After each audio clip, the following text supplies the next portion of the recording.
All right. Back to the important stuff. This is where we are. We come to the divided kingdom. What caused the divided kingdom? I'm gonna do some reading.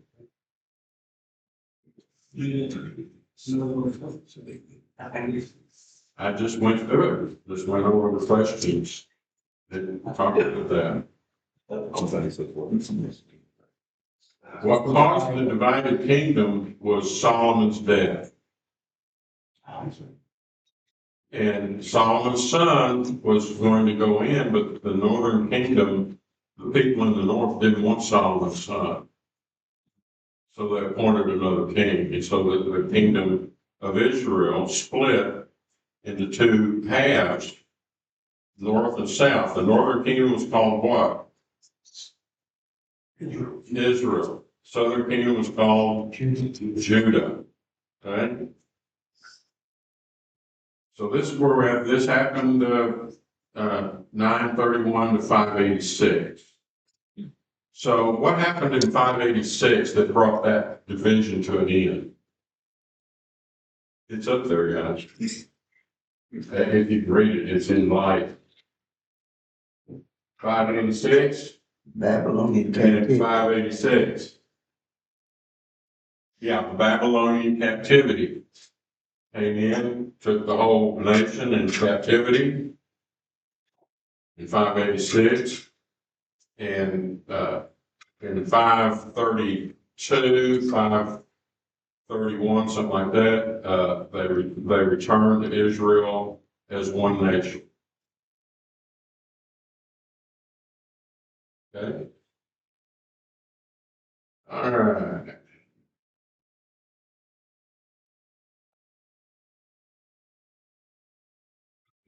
Kingdom of Israel, capital is Samaria. This material is important because if you read the Old Testament, Kings and Chronicles,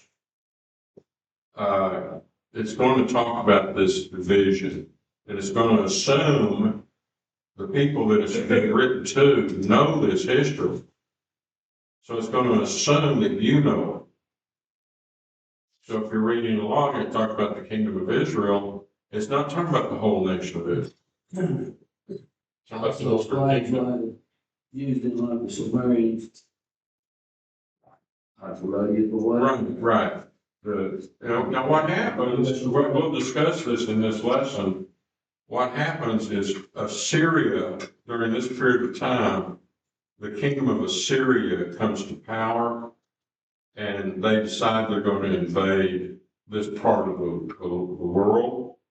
They want to capture this. It's an important part because from the Babylonian, the Assyrian Empire down to Egypt, there was a major trade like a turnpike that went through this nation of Israel.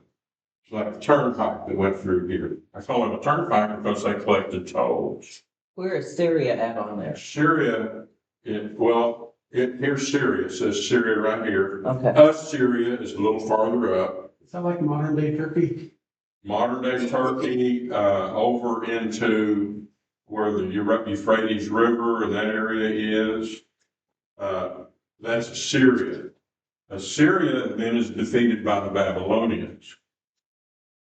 But at this point, and when the kingdoms divide, Assyria comes to power, and they want to conquer this part of the world so they can have that turnpike, major trade route that goes from the Assyrian Empire down to Egypt. Now, this area was kind of poor, it didn't matter, they didn't produce, but the Egyptians produced huge amounts of grain, and the Assyrians produced huge amounts of gold and silver and copper and stuff like that. So they traded back and forth. And whoever had this turnpike got wealthy because they would charge tariffs, they charged tolls. Okay? Where is Gaza? What would be called Gaza now? Gaza is this little area right here that says Philistia. Okay.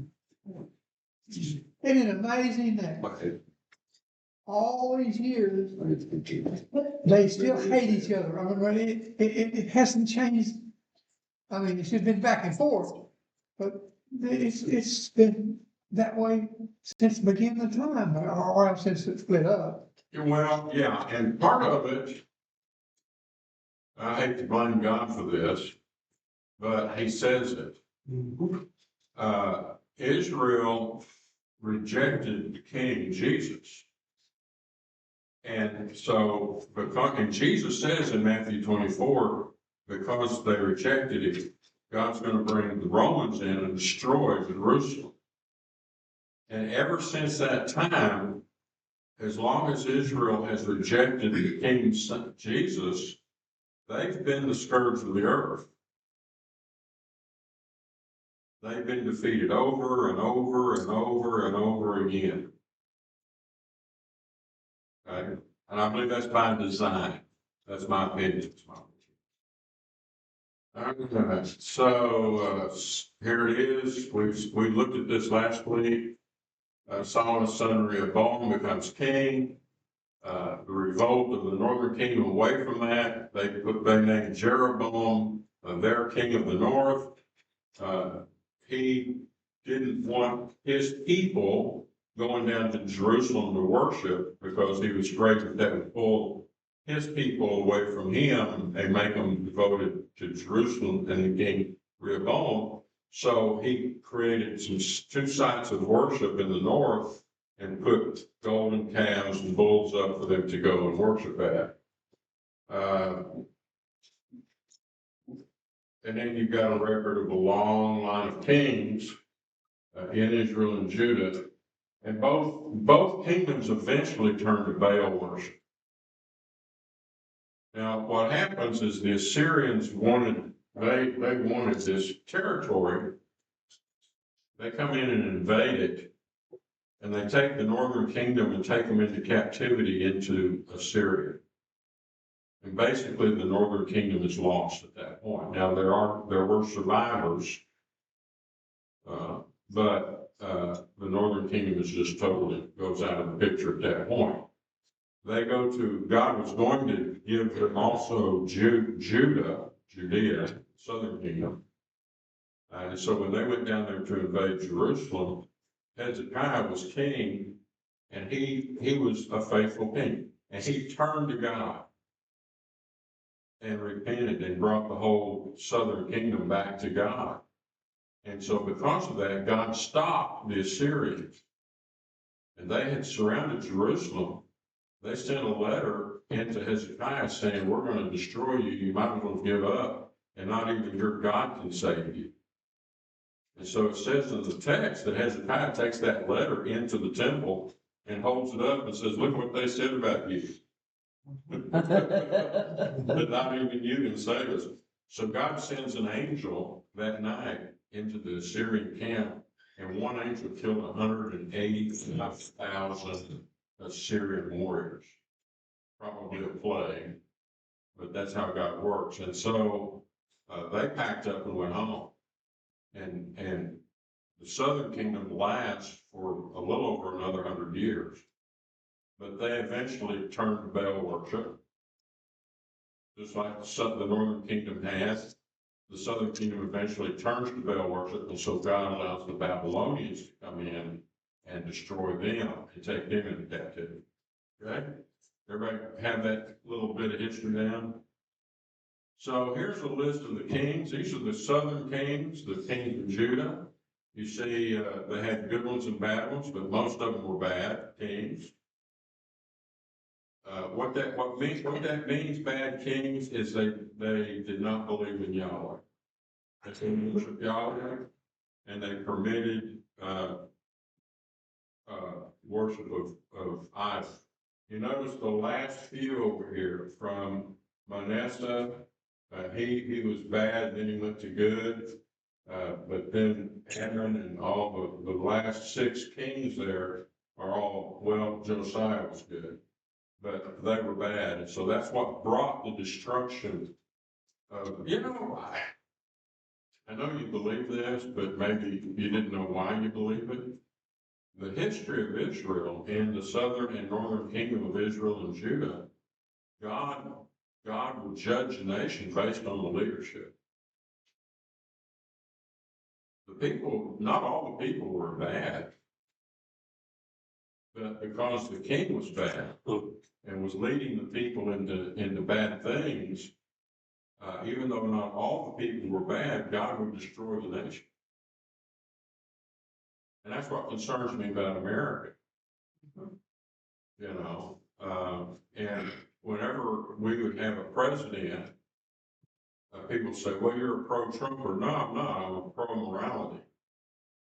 They said, well, Trump's not moral. No, but he's insisting on morality for our nation.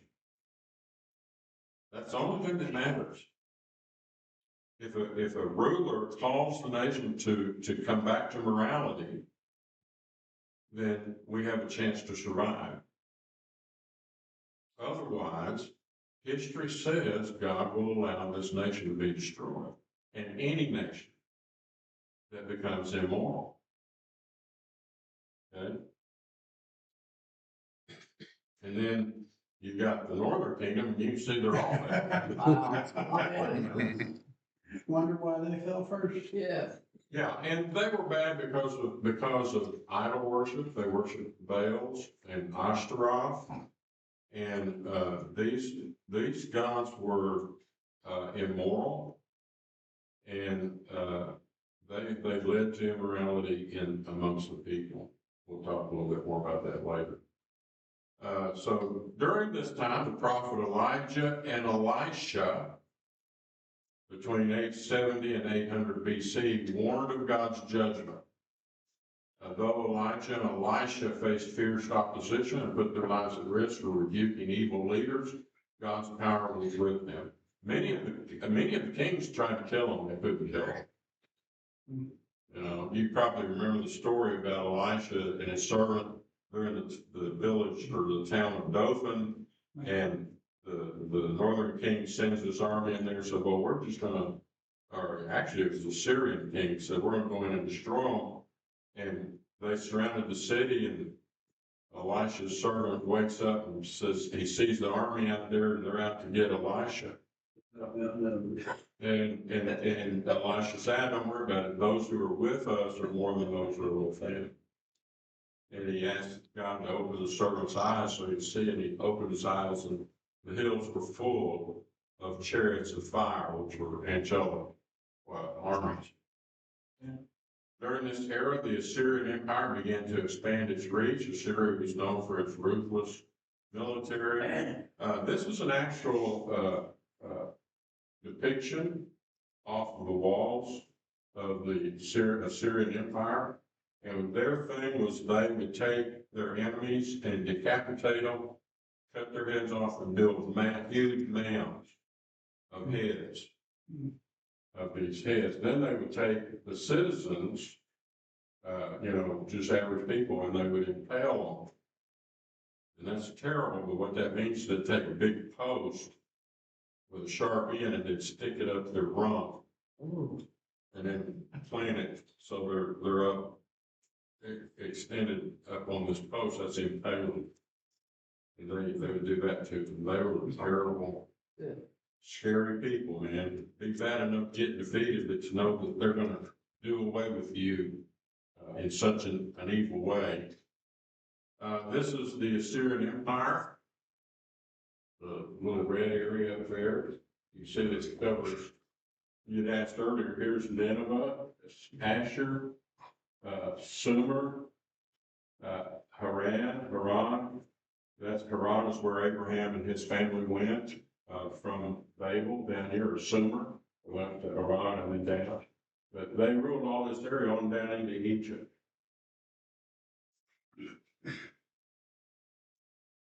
Under King Pekah of Israel, Assyria invaded Gilead and Galilee, deporting many Israelites. Hoshea assassinated Pekah in a coup and became the vassal king for Assyria. When Hoshea stopped paying tribute to Assyria, Assyria came back, raided the entire land. Israel fell to Assyria in 722 BC. So from the time of the divided kingdom, which was around 900 to 722, so they lasted about 200 years, a little over 200 years. That's how old our nation is. The Israelites were reported to various places in Assyria. This is kind of, Nineveh was the capital of Assyria at the time. Judah, though oppressed by Assyria, outlived the Assyrian Empire, thanks to King Hezekiah, who called Judah back to faithfulness to God. Hezekiah was smart enough to see the handwriting on the wall, and he had faith in God, but the southern kingdom of Judah was worshiping idols. And he went in and passed a proclamation to do away with all of the idol worship. And he forced Israel to do away with all of the idols and to return back to worshiping Yahweh. And so he knew that if he didn't do that, the Assyrians would destroy them too. So when Assyria did return to attack Jerusalem under Assyrian king Sennacherib, he surrounds Jerusalem. This is the one I was telling you about. Demands they surrender. He says that their God could not save them. God sends an angel and kills 185,000 Assyrian warriors in one night. This is a depiction of Sennacherib. And this is the Assyrian Empire. And you mentioned Turkey up here. So it takes in that whole area. The only support that like the Assyrians had, what they stole from other people. In other words, they were just raiders. In other words, they didn't have income out of what they stole, wasn't I didn't understand your it? question. Okay, the Syrians, most of their income was from what they stole from other countries. Every country was that way. The Assyrian Empire was wealthy in gold. Oh, okay. But what they would do is they would go into and conquer other nations and collect, they would allow them to continue and then collect tribute from them. And so this is why they were collecting tribute from Israel, from the northern and southern kingdom of Israel. They were collecting tribute from Egypt and the huge amounts. And so the northern kingdom of Israel refused to pay the tribute. And that's why the Assyrians came in and destroyed them. And they were going to destroy the southern kingdom too, but God stopped them. But that's how they got their money. They were a wealthy nation to begin with. They had their army. They were very powerful, but they decided they're going to collect tribute. And every nation did that. They would conquer other nations and collect tribute from them. And it was kind of a payoff. We'll pay you as long as you let us survive. If they didn't pay the tribute on an annual basis or however often they paid it, then they'd come in and destroy them, totally take over their land and put a vassal king in there to rule for them. He surrounds Jerusalem. Sennacherib surrounds Jerusalem. And like I said, God sends his angel. He kills 185,000 of their. 185,000 is a big number in one night. Assyria was weakened by a civil war, attacks from the Medes. They had increased aggression from Egypt, trying to regain control of Syria and Palestine. So here's Assyria up here. Here's Assyria up here. This is their capital. They're basically here. They invade all this area down here. They invade into Egypt, but Assyria, Egypt, and Israel are trying to throw off their power. Okay, so Assyrians are at war, with Israel and Egypt. And it's during this time that Israel and Egypt try to make a pact to try to stop it. But the Babylonians, they talked about civil war. The Babylonians raise up against Nineveh against the Assyrians, and the Babylonians conquer them and gain control. And so now it switches from Assyrians to the Babylonians.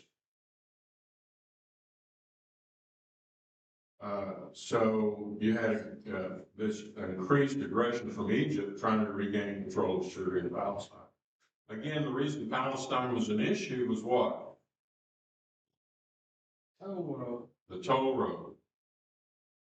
That was a source of a great deal of wealth. And everybody wanted to control Palestine. The Egyptians wanted to control it. The Assyrians wanted to control it. The Syrians wanted it, the Babylons wanted to control it, the Syrians wanted to control it. Egypt wants it, so everybody wants it because of the toll road. Assyria declined. They left a vacuum. Their decline, it's declined. They declined in power, left a vacuum which was quickly filled by another emerging superpower, the Neo-Babylonian Empire. What does Neo mean? New. So the new Babylonian Empire under Nebuchadnezzar emerges. And this is the Babylonian Empire, which is basically the same, isn't it, as the Assyrian Empire. King Jehoahaz of Israel, that's 609 BC, reigned only 3 months when the Egyptians invaded the land, carrying him off to Egypt. So again, remember, what's in Egypt? Egypt's in the south. The Assyrians and Babylonians are in the north. And why are the Egyptians invading and trying to take control, and the Babylonians trying to take control? It's that. They all want that property. It's totally. Yeah. That's not in the Bible, by the way. That's something I had to learn. I learned that in my reading and in school, that Israel had this huge toll road, and that's why everybody wanted it. Egypt set up Jehoahaz's son, Jehoiakim, as their vassal, who heavily taxed the people in order to pay the required tribute to Egypt. But the Babylonians, under Nebuchadnezzar II, did not let this last long. They invaded the land, made Jehoiakim their vassal. So the Egyptians had put Jehoiakim as their vassal king who would pay tribute to Egypt, and the Babylonians invade, conquering, and make him their vassal king who now is paying tribute to the Babylonians. The Egyptians and the Babylonians, were fighting against one another. Judah was caught in the middle between Babylon and Egypt, each trying to gain control of Judah. 2 kings later, Israel's king Zedekiah rebelled against the Babylonian overlords. Babylonian king Nebuchadnezzar II responded in 586. Now, 586 is the key date. If I were going to have you memorize anything, I would say I want 586 is going to be on the test. It's a key date because Babylon invaded Israel, Judah and Israel 3 times. And each time they took people into captivity. One of those times, probably the one in 606 BC, was when they took Daniel and Shadrach, Meshach, and Abednego into captivity. Okay? But 586 was the last invasion because they went down and they decided to just totally destroy the temple. The temple, they realized, was the source of their problem because the Jews were real fanatic believers in God. They didn't believe the Babylonians could defeat them because of God's temple. If you read Jeremiah, which was written just during this period of time, Jeremiah explains that the Jews believed that God would not allow his temple to be destroyed. So in Jerusalem, the Jews were kind of thumbing their nose at the Babylonians and saying, you can't defeat us. And so the Babylonians realized that all of these rebellions, these 3 rebellions where they had to keep invading, was because of the Jewish beliefs in their God. And they didn't, and the prophets tried to tell them, God has turned you over to Babylon. because of their other immorality. That they would accept what the prophets were saying. And they didn't believe that God would allow his temple to be destroyed by pagan empire. Pagan means they believe in other gods, by pagan empire. But Jeremiah told them that's going to happen. And you're going to be taken into captivity into Babylon and be there for 70 years. Jeremiah tells them this before it happens. You're going to be in captivity for 70 years, and then God is going to restore you back to the land. And that's why the date is important. Because exactly 70 years after they were taken into captivity in 586 BC, in exactly 70 years, the Syrians conquer the Babylonians and send Israel back, just like God had promised. Are y'all with me? What did I just say?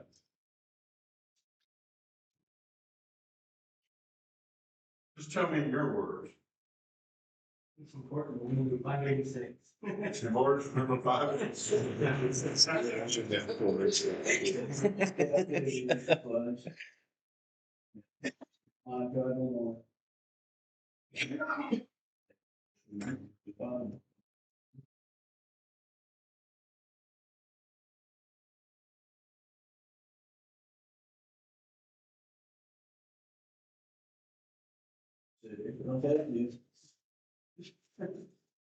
Give them over days, and they did, put them in the captivity.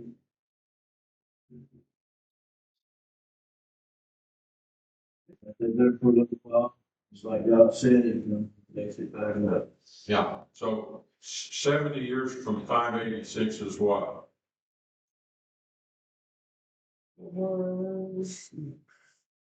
Which direction? 516. So that's when they're sent back, almost to the day.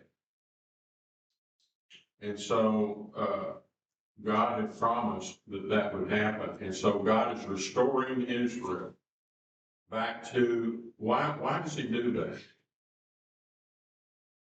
Same cycle. God will better. He's trying. He loves them, for his people. Yes and yes, but primarily, he has made a promise that through Israel would come the Savior of the world. And so, in order to keep his promise, he brings them back to the land and restores them. There's a line here. And so that's what we have. That's when Jesus, about 400 years later, Jesus comes forth. And God has brought Israel back, restored them, they rebuilt the temple. Even though they developed, it's strange how this happened. They realized, the Israelites during that period of time of restoration, they realized why they had gone into captivity and how wicked they were because of idolatry, worship of idols, that they became fanatics at keeping the law. And that's where the Pharisees emerged. And their idea was, they believed that if all of Israel kept the law perfectly for one day, that God would bring forth the King of Israel, the Messiah. And so they became a police force, going around and trying to enforce people to keep the law. And that's what was going on. And God was just as displeased with that, because they put their faith in keeping the law rather than in the grace and mercy of God. And it developed an earning, I'll earn my salvation, I'll earn my right relationship with God by keeping the law. And God tried to say, look, I want you to show mercy. Sacrifices don't mean anything. Same for self. I desire mercy and compassion and not sacrifice. They didn't understand that. They thought, we got to keep the law meticulously.